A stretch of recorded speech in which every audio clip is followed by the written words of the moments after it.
It's more about putting. I was really horrified by the number of horses that are slaughtered every year. I had absolutely no idea, so I thought I'd come to my first protest ever.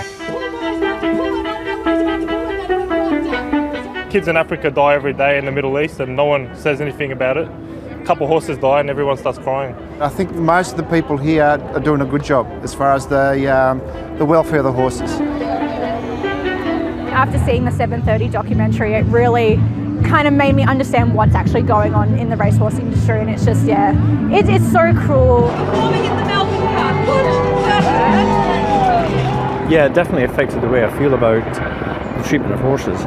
I'm appalled about it. I've seen family friends who take care of racehorses and they're very well taken care of. So if it was very obvious that all horses were being mistreated, I'd not come at all. I definitely would not have come if I hadn't already paid for the tickets and my friends had booked to come down. SEN broadcaster Gerard Whateley is at Flemington Racecourse in Melbourne. Gerard, let's start with the race itself. An underdog triumphed. It was a magnificent cup, Lee, and it was one that was badly needed. We needed a cup that was sprinkled with a little bit of fairy dust, where we as Australians could see ourselves reflected in the iconic race, which has been part of who we are and part of our national identity. When the race opened its borders and essentially became World Championship staying, part of the idea was that it would fire nationalism in the way that the Olympics did. And just as has happened at the Olympics, where gold medals have become much harder to win for Australia, we've struggled to win our own cup in recent times. It has been in the grip of international domination. So Vow and Declare represents everything that reconnects us to the race. An Australian horse with a trainer and a jockey who ply their trade here, who complete their CVs in a really meaningful way, and a horse that we can identify with and we can cheer for. And when it became clear that he'd won the photo Vow and Declare, there was a terrific roar on the lawn at Flemington, which I think spoke volumes to that.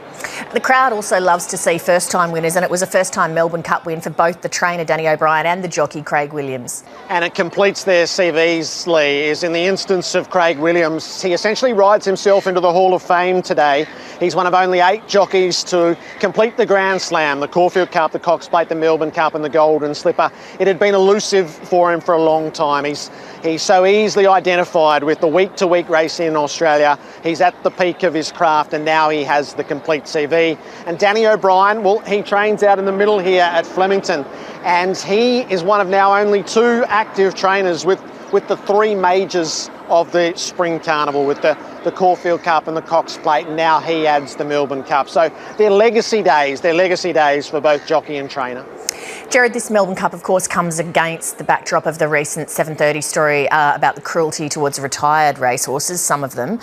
Was the vibe any different at the Melbourne Cup this year, and is that something that's on people's minds? I think it's clearly on people's minds, and whether you're prepared to connect with the Melbourne Cup in the way that we always have. So 81,000 is a downturn in terms of a crowd. There has been a sense, I've sort of fumbled towards, there's almost been a guilt associated with a couple of these weeks of the Spring Carnival. We have sought leadership, and in some degree racing has seen leadership, particularly here in Victoria, to try to settle things heading towards this Melbourne Cup. But this is the most challenging time that thoroughbred racing has yet faced, and that's to be worked through. This is an imperfect cup. It was a safe running, but Rostropovich has been taken to the Werribee Clinic in the aftermath. He's got a fractured pelvis. We're being told it's not life-threatening. And a jockey, Michael Walker, was fined for excessive use of the whip, and he was suspended as well. So that hits a couple of the trigger points, which it's not about the racing bubble, it's about the broader sporting public, and then it's about the community and the shifting standards towards horse racing, which I think challenge an industry in a way that perhaps it's never known. Gerard Whateley, thanks so much for your time tonight. Thanks, Lee. Hi, I'm Lee Sales. Thanks for watching this story. If you'd like to watch more of 7:30's stories, they are on the left of your screen.